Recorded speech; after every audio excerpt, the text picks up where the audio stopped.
مولانا سید سلمان حسینی ندوی صاحب کے انتقال کے بعد دو بحثیں چھڑ گئیں۔ ایک بحث تو ان کے لیے دعائے مغفرت کرنے اور نہ کرنے کے بارے میں۔ اصلاً تو لوگوں نے یہی چھیڑی جبکہ یہ چھوٹی بات تھی اور کوئی بڑا مسئلہ نہیں تھا، لیکن جن لوگوں نے یہ بات چھیڑی وہ اللہ جانے کہ حق کے نادان دوست تھے یا دانا دشمن تھے، کہ اس کی وجہ سے ایک دوسری بحث چھڑ گئی، اور خاص طور سے ان کا ساتھ دینے والے لوگوں کو موقع مل گیا ان کا دفاع کرنے کا، اور اس کی وجہ سے ایسی صورت بن گئی جیسے حضرات صحابہ رضی اللہ تعالیٰ عنہم کے بارے میں غلط باتیں کرنا، گستاخیاں کرنا یہ کوئی خاص مسئلہ نہیں ہے، ایک اختلاف رائے ہے، بس ایک آدمی کا عمل تھا۔ بہت سے لوگوں نے شاید اسی کے رد عمل میں تعریفیں شروع کر دی ان کی، کاش یہ بحث نہ چھڑتی، انتقال ہوا، نماز جنازہ ہوتی جیسے سب کی ہوتی ہے اور بات ختم ہو جاتی، لیکن لوگوں نے بحث چھیڑ دی۔ تو اس میں جو زیادہ بڑی بات ہے، زیادہ بڑا مسئلہ ہے، وہی ہے نظریے کا۔ حضرات صحابہ رضی اللہ تعالیٰ عنہم کا مسئلہ معمولی نہیں ہے، اور اس کا تعلق ہدایت اور گمراہی سے ہے، لہٰذا جو حضرات اس معاملے میں مداہنت سے کام لے رہے ہیں، ان کی حیات میں بھی لیا لوگوں نے اور آج بھی لے رہے ہیں۔ بہت سے لوگوں نے یہ کیا کہ ان کی ان غلط باتوں کو، گستاخانہ باتوں کو علمی اختلاف سے تعبیر کیا۔ لوگوں کو یہی پتہ نہیں ہے کہ اختلاف کیا ہوتا ہے، اور یہ جو بات ہے کہ اختلاف رائے کو برداشت کرنا چاہیے، تو کون سا اختلاف رائے ہے جو برداشت کرنے کی گنجائش ہے، اور کون سی بات ہے جس کے بارے میں چپ رہنے کی گنجائش نہیں ہے۔ آج بھی کسی صاحب نے لکھا ہے، انداز ایسا ہے، بڑی مشکل ہے، انداز ایسا ہے جیسے مولانا کی بات کی تردید کرنے والے ان کی عزت سے، ان کی مقبولیت سے حسد کی بنیاد پر ایسا کرتے ہیں۔ لا حول ولا قوت الا باللہ، اس سے بڑی غلط بات تو ہو ہی نہیں سکتی۔ عزت تو ان کی اس وقت تھی جب وہ صحابہ کے بارے میں گستاخی نہیں کرتے تھے، کیا اس وقت کوئی حسد کیا گیا ان کے ساتھ؟ سوال یہ ہے، جب انہوں نے یہ غلطی شروع کی تو غلطی کو غلطی کہا گیا، اس کا تعلق حسد سے نہیں ہے، اور یہ وہ اختلاف نہیں ہے کہ صاحب علمی اختلاف میں ایک دوسرے کی رائے کو برداشت کرنا چاہیے، یہ تو امت کے اندر گمراہی کا راستہ کھولنے والی بات ہے۔ اور میں بہت ہی تکلیف کے ساتھ یہ بات کہوں گا کہ اس طرح کے مسائل کی سنگینی کو سمجھنے میں کمزوری دکھانے والے صرف جماعت اسلامی کے لوگ یا صرف ان کے تلامذہ نہیں ہیں، ہمارے فضلاء بھی بہت سے پائے جاتے ہیں۔ میری سمجھ میں نہیں آتا کہ ایسا کیوں ہے۔ جو لوگ دین کی سمجھ گہرائی کے ساتھ رکھتے ہیں ان کو یہ بات معلوم ہے کہ امت میں کون سے مسائل ایسے ہیں جو بالکل علامت کا درجہ رکھتے ہیں۔ بالکل سادہ سے انداز میں پوچھتا ہوں کہ صحابہ کرام کے سلسلے میں مولانا مرحوم کے رویے کے بعد کسی کی ہمت ہے، ان کا دفاع کرنے والوں کی بھی ہمت ہے کہ وہ یہ ثابت کر دیں کہ ان کو اہل سنت والجماعت میں شامل مانا جائے؟ تو صحابہ کے مسئلے کو اس موقع سے ہلکا بنانے کی کوشش نہ کی جائے۔ ظاہر انتقال کے بعد ایک ہمدردی ہوتی ہے، ہمیں بھی ہے، لیکن ہم جو دیکھ رہے ہیں کہ اس موقع کا غلط استعمال کیا جا رہا ہے۔ بہت سے لوگ تعریفوں کے مضامین لکھ رہے ہیں، تعریفیں کسی آدمی کی بے شک کی جا سکتی ہیں. ذاتی طور پر اس واقعے سے پہلے، صحابہ کی گستاخی سے پہلے، ان کے کمالات کو مانا جاتا تھا. اللہ تعالیٰ نے ان کو بہت صلاحیتیں دی تھیں، جیسے بہت سے لوگوں کو دیتے ہیں ان کو بھی دی تھی. کچھ ممتاز صلاحیتیں تھیں. عربی زبان پر جو ان کی قدرت تھی وہ نہایت، خاص طور سے بولنے پر وہ نہایت شاندار تھی. اس کی مثال ملنا مشکل ہے ہمارے ملک میں، بے شک تھی. لیکن اس کا یہ مطلب نہیں ہوتا کہ کسی کے کمالات کی بنیاد پر اس کی ہر غلط بات کو بھی غلط نہ کہا جائے، صحیح مان لیا جائے. یہ نہیں ہو سکتا. تو تعریفیں اپنی جگہ تھیں، لیکن اس واقعے کے بعد تو بات کرتے ہوئے تکلف ہونا چاہیے تھا لوگوں کو. آج جو ہے اگر کچھ لوگوں نے یہ کہہ دیا کہ صاحب ان کے لیے دعائے مغفرت نہ کرو، میں نہیں کہہ رہا ہوں، میں یہ اس موضوع پر آخر میں بات کروں گا. کچھ لوگوں نے کہہ دیا تو اس پر ایسا ہنگامہ مچا اور اس پر دلیلیں دی جانے لگیں. لا تسبوا الاموات اذکروا محاسن موتاکم وکفوا عن مساویہم. میں ایسے لوگوں سے ایک درخواست کروں اگر تو برا نہ مانیں.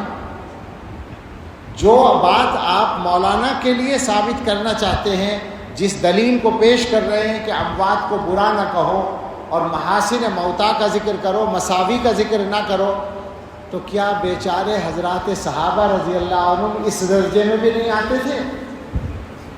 کیا وہ اموات اور موتا میں نہیں تھے؟ سوال ہے نا یہ. آج آپ کو تکلیف ہے، ایک عام امتی کے بارے میں آپ ان احادیث کو منطبق کر رہے ہیں. یہ احادیث صحابہ کے بارے میں منطبق نہیں ہوتی. اس کا مطلب یہ ہے کہ اس ملک میں صحابہ کے حق میں بات کرنا جرم بن جائے گا. یہ نہیں چلے گا، کچھ بھی ہو جائے. میں ویسے نہیں بول رہا ہوں. صحابہ کے مقام کو محفوظ رکھنا اس امت کی ذمہ داری ہے، ورنہ یہ امت ختم ہے. یاد رکھیں اس بات کو. بڑے بڑے محدثین کہہ چکے ہیں کہ جو لوگ دین کی بنیاد کو اٹھانا چاہتے ہیں وہ دین کو براہ راست نشانہ بنانے کی ہمت نہیں رکھتے، تو صحابہ کو نشانہ بناتے ہیں، کیونکہ وہ انسان ہیں. انسانوں کو نشانہ بنانا آسان ہوتا ہے. اصل مقصد دین کی مخالفت ہے. اور جو لوگ صحابہ کو نشانہ بنانے میں ڈرتے ہیں وہ حضرت معاویہ کو نشانہ بناتے ہیں. معاویہ دروازہ ہے. عام آدمیوں کے لیے تو اذکروا محاسن موتاکم وکفوا عن مساویہم ہے، صحابہ کے لیے نہیں.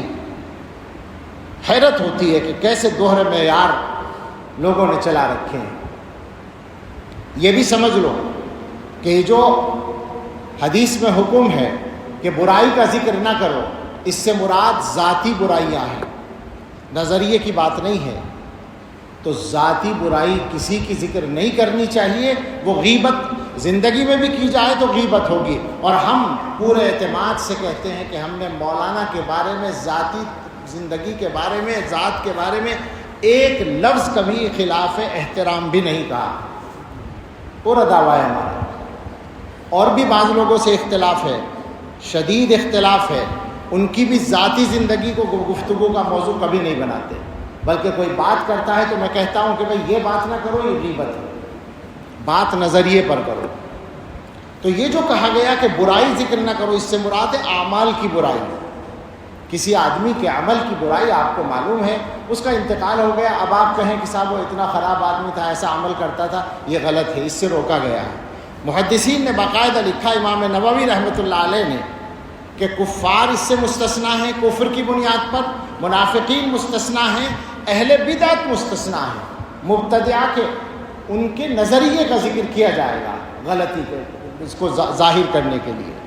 تو لہٰذا اگر کوئی آدمی یہ کہے کہ گستاخی صحابہ، حضرت معاویہ رضی اللہ عنہ کی شان میں گستاخی یا دوسروں کی شان میں گستاخی، یہ غلط بات تھی، یہ ان کا غلط عمل تھا، تو یہ اس کے ذیل میں نہیں آتا کہ برائی ذکر نہ کرو. ہاں ان کی ذات پر، ان کی شخصیت کی ذاتی چیزوں پر کوئی انگلی اٹھائے تو غلط ہوگا. یہ مسئلہ نظریے کا ہے. تو حضرات صحابہ کے بارے میں ان تمام حضرات سے گزارش ہے جو ڈھل مل ہیں اس معاملے میں کمزور ہیں، اور میں دیکھ رہا ہوں بہت لوگ ہیں، اور یہ خطرناک بات ہے، یہ انہی کے لیے خطرناک ہے جو غلطی کر رہے ہیں۔ یہ اچھی طرح یاد رکھیں، وہ سب اس معاملے میں صحیح راستے پر آ جائیں، اور وہ صحیح راستہ میرا یا آپ کا طے کیا ہوا نہیں ہے، وہ صحیح راستہ فقط علماء دیوبند کا طے کیا ہوا نہیں ہے، وہ اس امت کے سارے بڑے علماء کا طے کیا ہوا راستہ ہے۔ اس میں کوئی اختلاف نہ ابن تیمیہ کا ہے نہ ابن قیم کا ہے، وہ سب اس کے بڑے داعی ہیں صحابہ کے مقام کی حفاظت کے، اس میں کوئی اختلاف نہ ابو حنیفہ کا ہے، نہ مالک کا، نہ شافعی کا، نہ احمد کا، کسی کا کوئی اختلاف نہیں ہے، وہ متفقہ چیز ہے۔ اس متفقہ معاملے میں، اس متفقہ معیار میں لوگ باتیں بنانے کی گنجائش نکالنا چاہتے ہیں، اپنے آپ کو زیادہ بڑا سمجھتے ہیں، صحابہ کے بارے میں بات کرنے کی ہمت کرتے ہیں، اور موقع ڈھونڈتے ہیں، موقع تلاش کرتے ہیں۔ ایسے لوگوں کو توبہ کرنی چاہیے۔ بہت لمبی بات نہیں کرنا چاہتا، صحابہ کے موضوع پر تو بہت ساری تفصیلات ہیں، دلائل ہیں، میں بس اس بات پر آتا ہوں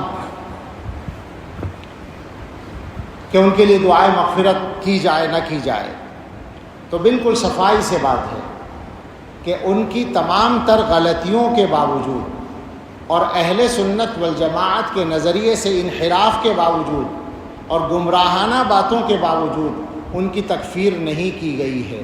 کسی دارالافتاء نے ان پر کفر کا فتویٰ نہیں لگایا، لہٰذا وہ کافر نہیں تھے، جب کافر نہیں تھے تو مسلمان تھے، اور جب مسلمان تھے تو مسلمان کے لیے دعائے مغفرت کی جا سکتی ہے۔